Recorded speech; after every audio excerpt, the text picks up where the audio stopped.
Hey there, welcome to the channel. Today we're gonna make a gluten-free Philly cheesesteak pasta casserole. This is gonna have all the flavors of a Philly cheesesteak sandwich that you love, without that big piece of bread, of course. We're gonna use ground beef in this recipe because it's inexpensive still, most of the time. And if you're like me, you're always looking for new recipes and ways to use it. So this is gonna be a great use for that. So before we actually jump into the recipe, I am gonna go over the ingredients. So we'll do that, and leave me in the comments below if you like that or not. I don't always go through the ingredients before I start cooking. Some people like it, some people don't. Some people like to watch ingredients being prepped, and some people don't need to know how to cut an onion. So leave that below in the comments as well. I'm Jamie with SavorySaver. I share gluten-free recipes, tips, tricks, and resources to make your gluten-free lifestyle easier. So please consider hitting subscribe, and let's get started. So for the ingredients, it looks like a lot, but it's really not that much, and you probably have most of it already at home. So shouldn't be a whole lot you have to go out and get. So let's go over the ingredients, and I'll go over some substitutions at the same time. That way there, if you don't have one thing, maybe you can swap it for something else. So we'll just go around this way. So you want one large bell pepper. I had half of one left, so I am gonna use about a pepper and a half, any color you want. And I've got half of it that I've not sliced. I am gonna go over that. The next thing is you want half of a medium to small onion. I'll show you how I'm gonna cut that up. You want 2 to 3 cloves of minced garlic, or about a teaspoon of garlic powder. That would work as well. I'm gonna put a little bit of crushed red pepper, so don't tell my wife because she doesn't like the spice usually, but I'm gonna just put a little bit in it, anywhere from 1/4 to a half teaspoon, whatever you wanna do, or leave it out completely. We're gonna use a couple teaspoons of Italian seasoning. Everything's already in it flavor-wise, so we don't need to do separate spices like basil or parsley or whatever. I am gonna bump up the onion flavor with a little bit of onion powder. In here, I have salt and pepper. You wanna use couple teaspoons of gluten-free Worcestershire Sauce. For our pasta, I'm using tinkyata, and this is a pasta we've been using a lot of lately. I like the texture, I like the way it cooks. So you wanna use a shortcut pasta, whatever your favorite is. Elbow macaroni, rotini would probably work. Gluten-free mini shells, whatever you wanna use that's a shortcut of pasta. Of course, we can't have a Philly cheesesteak without some kind of beef, so I am using a 1.5 pounds of ground beef. I am using chuck, which is 80/20 as far as the fat content. Use whatever you have at home. Let's go back over to here. I've got half a cup of beef broth. That's gonna add a little bit more beefy flavor. If you don't have beef broth, go ahead and use half a cup of chicken broth. If you don't have either, then use a half a cup of the pasta water. You don't need to worry too much. It's about half a cup. So you're not gonna change a whole lot if you don't use beef broth. So I did use bouillon because I was making such a small amount. I didn't wanna open up a carton of broth. So I used gluten-free tones. I get that at Sam's Club, but I think they might have it at some other places as well. I'm gonna put mushrooms into mine. I do not have any fresh, so you want, I don't know, about half a cup to a cup of canned is what I'm using. You could probably use about 6 ounces to 8 ounces of fresh if you had that, or leave them out. If this is a larger size, if I didn't have this, I would just use a small can. You're gonna want 8 ounces of softened cream cheese. We're gonna need a couple tablespoons of butter, about half a cup of sour cream. I'm using light because that's what I have and that's what we typically have. We're also gonna need just a couple slices of gluten-free bread so we can make some breadcrumbs. I keep all the gluten-free ends and pieces and bread that we don't like in the freezer, and then I make it into breadcrumbs or croutons as needed. So I'm gonna take out a couple pieces of that, 2 to 3 depending on the size, because you want enough to cover a 13x9 casserole. Now that we've gone over all the ingredients, let me show you how I'm gonna slice up the pepper and the onion, and then we'll get to cooking. Okay guys, so real quick, to prep the peppers and the onions, since this is a casserole and we're gonna be eating it with a fork, I want good sized pieces of pepper, but not so big I can't fit them into my mouth. So you want to take your pepper. I like to cut it from top to bottom through the center. Once that's done, I rip out all the seeds, the membranes, and then I can still use this top part of the pepper.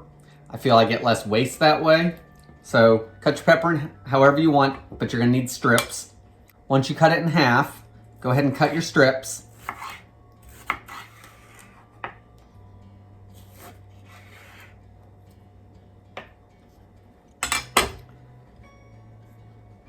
And then cut your strips into either half or thirds, depending on how large your pepper was. I also do the same thing when I make my Philly cheesesteak skillet, which I will link to. It just makes it easier to eat. So I think, let's do it in thirds, approximately.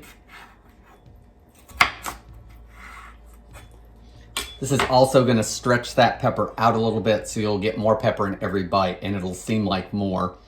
And the other half of it, I actually think I did in halves, but it's all gonna work. Same thing with the onion. So I've cut it in half, and then I wanna follow the ridges.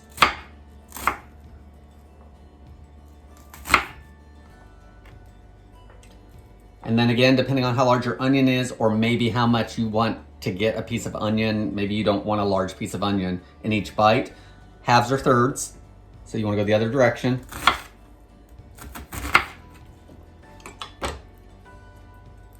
And then we have nice pieces of everything that is gonna saute up, and it's not gonna be too much at once as we're trying to put it all on a fork. Now that all that's done, let's move over to the stove and start cooking. So as we get ready to put our ground beef and onions and peppers and all that together, we wanna cook off our pasta, so that's moving at the same time. So again, I'm using tinkyata. I'm using about 8 ounces of it, so that's about half of a package. I think most of tinkyata comes as a pound package of pasta. And if you keep it in something else after you open it, I just like to cut off the instructions, stick it with it, and then I can throw away the packaging. I also cook my pasta in their energy-saving instructions because I find that it cooks better for me. It doesn't boil over, it's not mushy. So my water's gonna come up to a boil. I'm gonna add my pasta.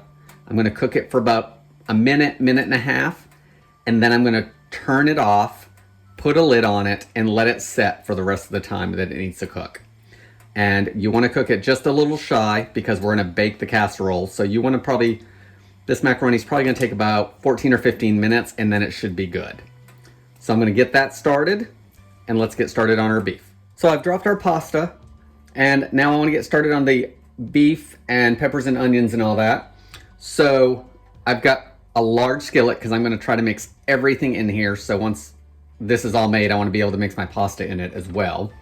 So I've got a skillet over medium-high heat, and I do not have any oil in the pan. I think my beef is gonna put out enough.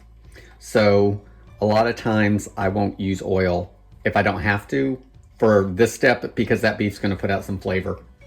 So we wanna brown this up. So I'm gonna take it maybe about halfway as far as breaking it up and crumbling. And then I'm gonna add my peppers and onions, mushrooms, and probably even the garlic, and start softening that stuff up. That's gonna save a step of having to take something out of a pan and then add it back to it. So hopefully we can save a couple dishes and save a little bit of time. So let's start breaking that up. I'm gonna let this start browning, and then once it's about halfway, we will add the next ingredients. So our beef looks like it's about halfway cooked. I've been using the meat chopper, and this is pretty handy for getting your beef into smaller pieces. And it looks like there's quite a bit of grease in the bottom of it. So I think what I'm gonna do is push everything to the side. I'm gonna use a couple paper towels and sop up some of that grease. And while we won't get all of it, we'll get some of it. And if there's a little bit in there, that's gonna be okay because it's gonna help with the sautéing of the vegetables. Put that in there. Don't burn yourself.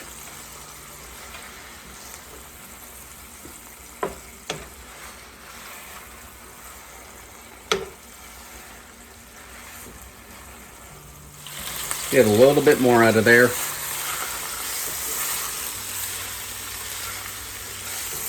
Some of this is also just water that's within the beef that has not evaporated out. All right, I think that's enough out of there.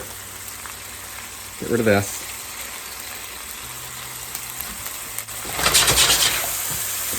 All right, switch to the spoon. Let's add some more stuff. Let's add our peppers and our onions.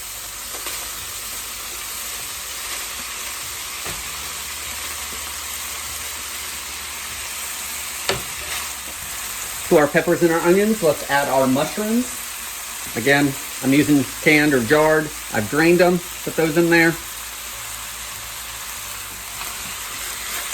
It's gonna help evaporate some of that liquid out of everything, adding it at this point. So I don't need to worry about my garlic burning. So let's add that. Get everything a big mix. My pasta should be just about done, so I will drain that in a couple minutes off camera, and we'll have that sitting off to the side ready to go. To bake this, we want to bake it at 350 degrees Fahrenheit for about 30 minutes. So at any point when you think you're about 10 or 15 minutes out from your casserole being ready to go in the oven, go ahead and turn your oven on.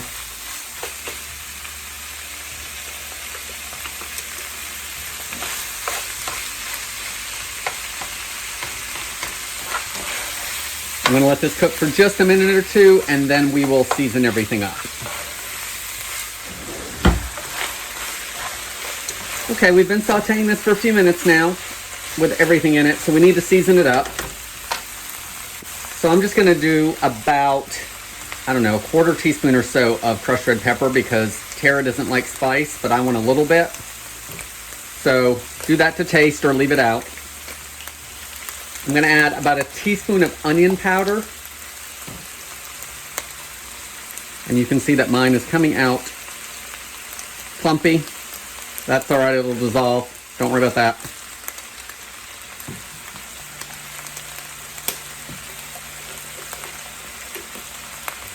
If you were using garlic powder instead of fresh garlic, I would add that now.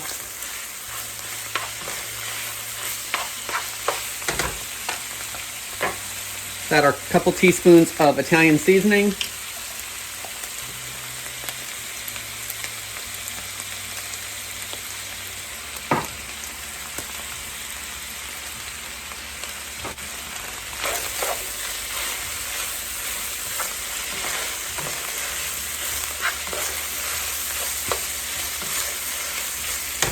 Add some salt and pepper. So a couple big pinches of pepper, all to taste, of course. And then I'm going to add some salt. Depending on what you're using for broth or water or whatever, watch your salt content, because the broth or the bouillon can be salty. You can always add some more just before we add the pasta, or even after we add the pasta. All right, once all that's added, we need to add our last ingredients before we put in our pasta. So I'm going to cut this back just a little bit. I've had it up on medium-high. I'm going to cut it down to about medium. It still should be plenty hot enough to do what we need to do.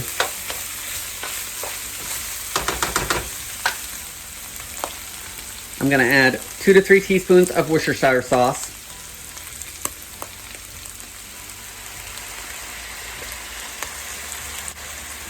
I'm going to add in my beef broth.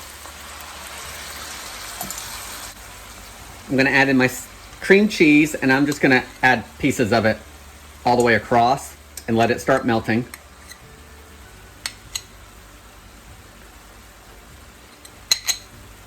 Guys, if you have the low-fat stuff, I don't know why this wouldn't work. It might not be as creamy in the end, but I think you'll be fine. Let's give that a stir so it starts melting.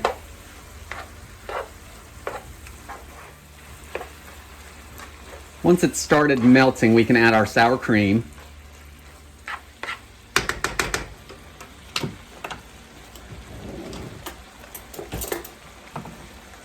So you want about half a cup. I'm not going to measure.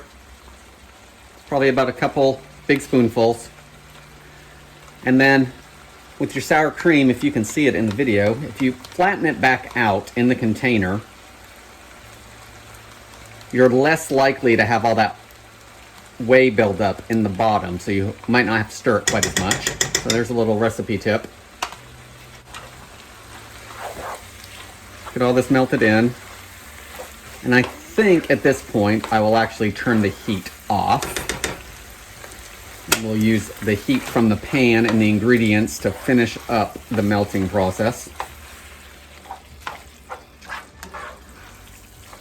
This is a good time to taste for salt to see if it needs any more. So do that. Let's add a little bit more. All right, let's get our pasta in here.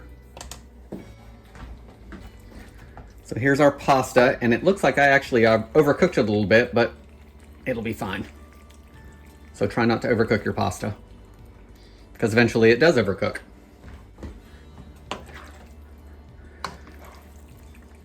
Get everything stirred in. So guys, you don't need to watch me mix. I think you know how to do that. So I'm going to move back over to the counter and I will show you what we're going to do next.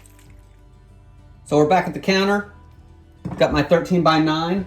I think I am going to spray it with some nonstick just because there's so much cheese in here. I think it'll make cleanup a little easier.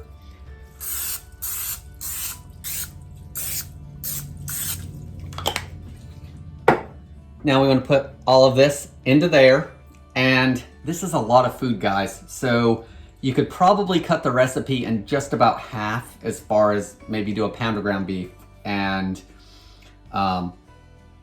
if it were me, I would still probably do a full pepper, maybe a little less on the onion, but I would cut some of the stuff back, like the amount of pasta and the amount of beef, and then the other ingredients just a little bit, and do it in an 8 by 8, because 13 by 9, half of that is an 8 by 8. And I think next time I make this, I may even do 2 8 by 8s and then freeze one. That way there I have one meal cooked. So let's get this spread out a little bit. And because obviously 8 ounces of cream cheese in a recipe isn't enough cheese, we're gonna top it with some more. So this is a mozzarella provolone blend. Provolone goes a lot on Philly cheesesteaks, of course. If you wanted to use sliced instead of shredded, you certainly could. If you just had an Italian cheese blend, you could use that. And this is a 2-cup package. I don't think I'm going to use all 2 cups. Let's see. There's maybe half a cup left in here. I do think I'm just going to leave it and not put it on there. I just don't think it needs it. If you don't want leftover cheese in the fridge for anything else, go ahead and use it. So our casserole's ready to go in the oven. We want to bake it at 350 for 20 minutes. And then after that 20 minutes is up, we're going to top it with our seasoned breadcrumbs that we're going to make from a couple pieces of frozen gluten-free bread ends. So while the 20 minutes is cooking here, I'm going to show you how to make those breadcrumbs. So I've got my frozen bread. So I'm going to take a couple pieces of that. And I think I'm just going to do it from frozen. I don't think it's going to matter. If you want to thaw it, you can. So let's see. That looks like a good size. That's another small piece. So I've actually got, what, 4 or 5 small pieces of bread. I'm trying to get about 2 slices size of a regular, you know, like regular bread with gluten in it. So just whatever you want. So I'm going to get that in there and pulse it a couple times. So I'll break it up if I need to.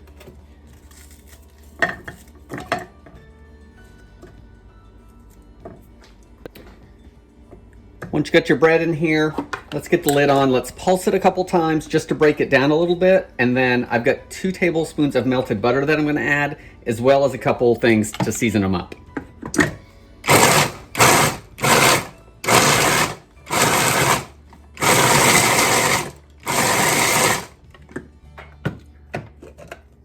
Okay, I've still got some big pieces in there, but let's season it up a little bit. Let's add a little bit of Italian seasoning to them. Maybe half a teaspoon, quarter teaspoon, somewhere in there. Let's also add about a quarter teaspoon of garlic powder.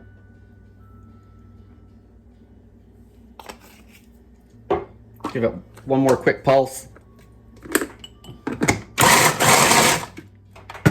That was 2 for those of you that were counting and not 1. Let's drizzle in this.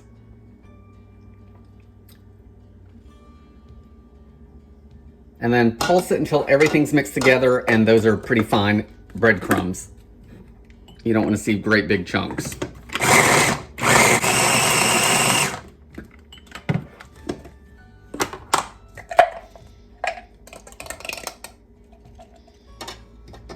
So there's still some texture in there because, of course, once we put it in there with that cold bread, that butter wanted to chill back down. But I think that's got some nice texture. I think it's going to crisp up good in the oven. So when the 20 minutes is up, we're going to take it out, top it, put it back in the oven for 10 minutes for these to crisp up. And guys, if they're not as crisp as you want them, and they might look a little soggy or something, turn the broiler on for a minute or 2 to finish it off. So let's get this done, and then we'll show you what it looks like. So the first 20 minutes is up. Everything is melted nicely. You can hear it sizzling and bubbling. So now let's add the breadcrumbs topping. Just sprinkle it all over. Okay, with the breadcrumbs on, we're gonna pop this back into the oven for another 10 minutes. And if the breadcrumbs are not as brown and crisp as you would like, then turn on the broiler for a minute or 2 just to brown it up even more. So here's our finished gluten-free Philly cheesesteak pasta casserole. And it's kind of hard to see everything in there when it's covered with cheese and breadcrumbs. So it's good that we used red bell peppers to show a little bit more color. I did put a little parsley on top just for some additional color. Let's give it a taste. It's still pretty hot.